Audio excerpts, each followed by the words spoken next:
This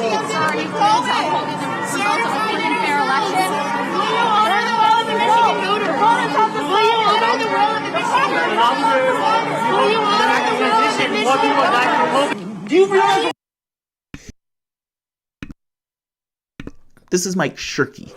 Now, Mike Shirkey is Senate Majority Leader in Michigan.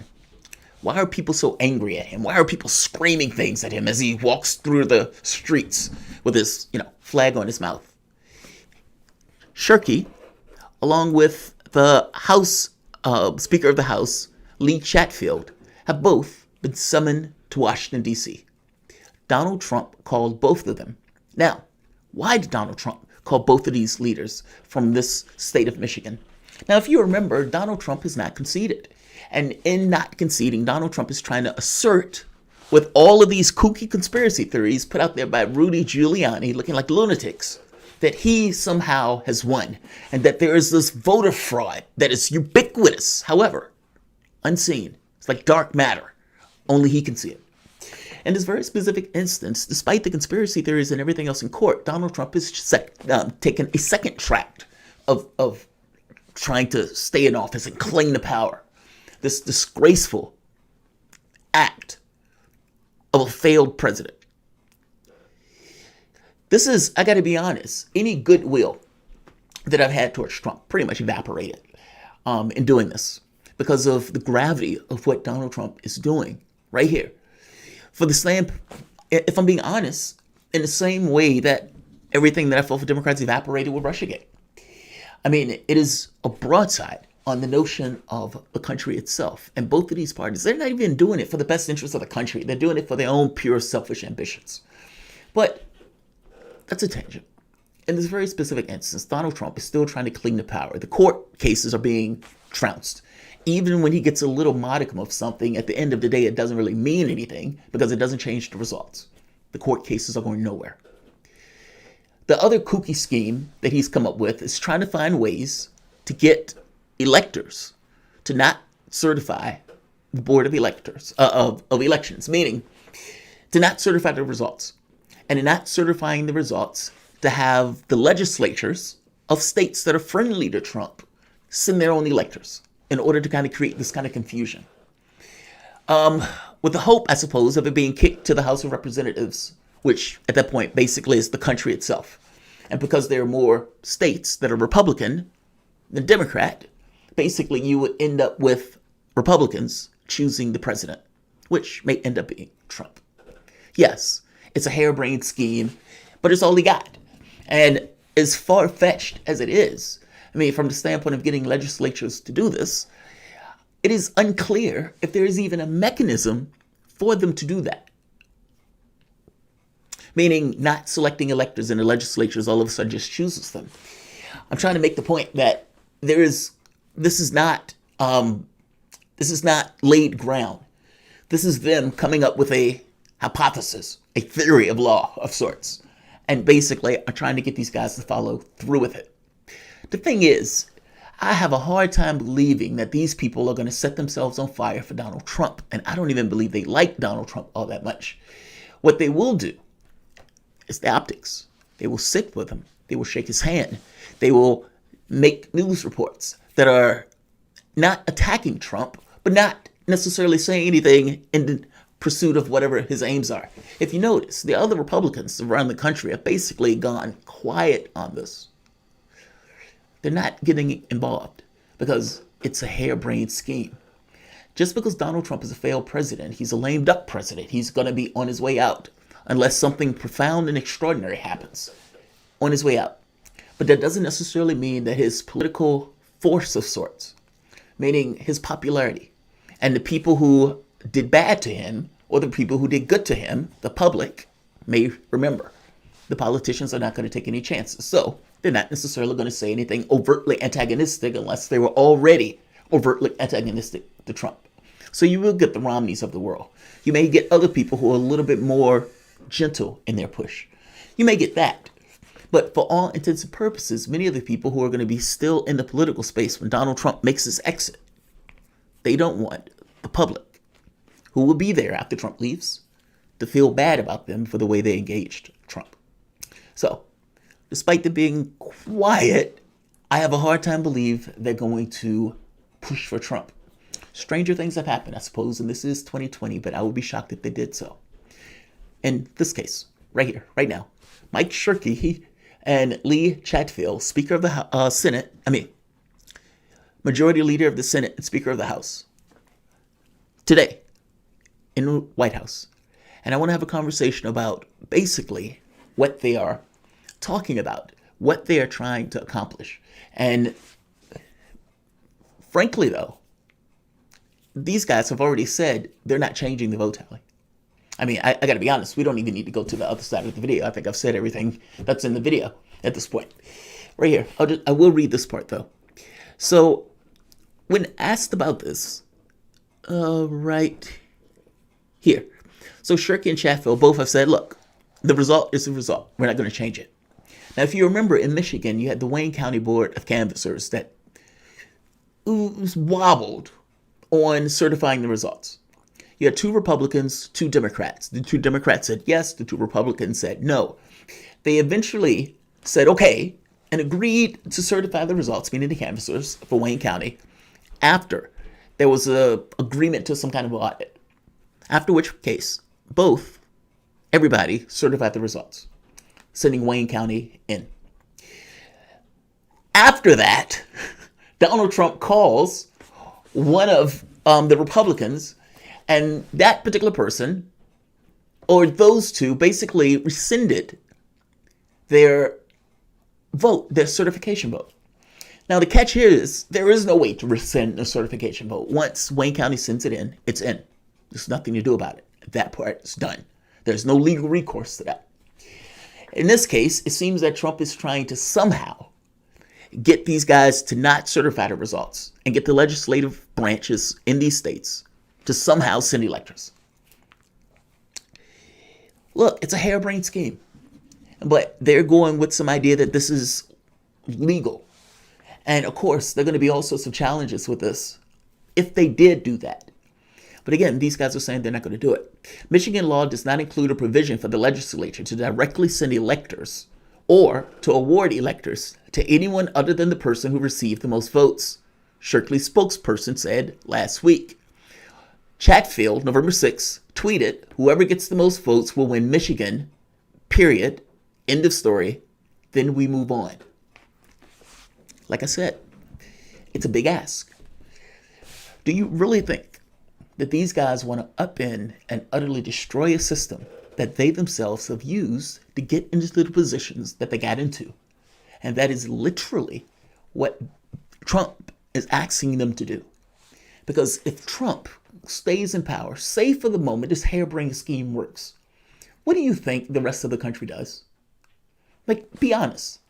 Do you think the rest of the country just says, okay, well, he's president, and go about their way as if the Electoral College and the popular vote didn't show what those things showed? No. You're talking about a civil war. You're going to get part military, part cops. You're going to get people with guns and everything else arming up. You're going to have people running into the streets. And I'm making the point of saying you will literally get that. How do you foresee this breaking down? Do you honestly believe that the military, all of them, are going to serve a president that lost? Each and every person in top brass, all of it down. You believe each and every cop and part of the police force is going to immediately agree with this particular edict? Yeah, they're either going to be killing a lot of people in the streets. It's going to end up in a civil war. I have no other way of seeing this ending. And so, no, I don't believe that these guys want to entirely upend their gravy train in the way that the government and the country has organized itself over the course of X number of years. By the same token, they also realize that their political ambitions is going to go on once Donald Trump leaves. And they don't necessarily want to be tarred as not necessarily giving attention to or treating the president poorly. I could be wrong, but I think I'm right. They went to the meeting. We don't know exactly what the meeting is about. But again, the harebrained scheme has been floated of trying to get people who are favorable to Trump or electors to not certify the results. Astonishing. Utterly astonishing. To be clear, Joe Biden won Michigan by 150,000 votes. That is what? 14 times the margin. Wow.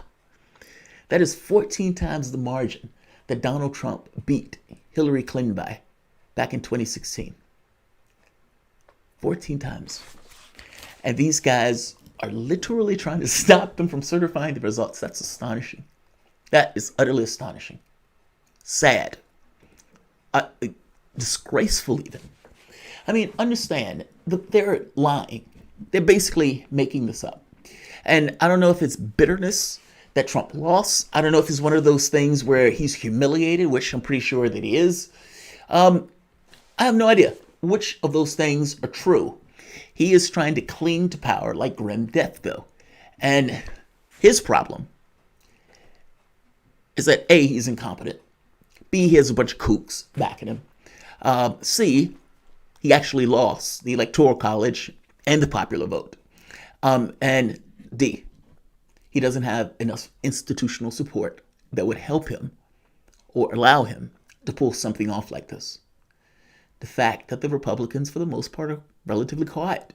You have Lamar, Senator Lamar, that came out telling him time for you to go. You have people who are getting to the point of even Republicans. Meaning, you must understand, there are a lot of Americans who might hate our political space, but there is something in their head about legitimacy. And even though you have people who can ignore that legitimacy thing and say, look, I don't care about the legitimacy thing, I want X to be in power, you have a lot of other people who, even if they find themselves to be Republicans, still are bothered by doing that. I could be wrong. I don't think this works. I could be wrong. But he's trying it nonetheless. There was something else on this point. Gretchen Whitmer, I love her comment. They asked Gretchen Whitmer, governor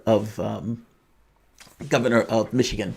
They said all of the meetings in the world can't take away the fact that Joe Biden won Michigan by over 150,000 votes. That's 14 times the margin that Donald Trump won in 2016. So we'll be sending a slate of electors that reflects the will of the people of Michigan at the end of this process.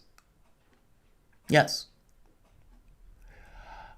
Look, I don't think people entirely understand the gravity of what Trump is trying to do. I mean, there have been some hair on fire headlines, but I don't think those hair on fire headlines are emphatic enough. Look, it's an issue of sovereignty and who rules and who is the legitimate ruler.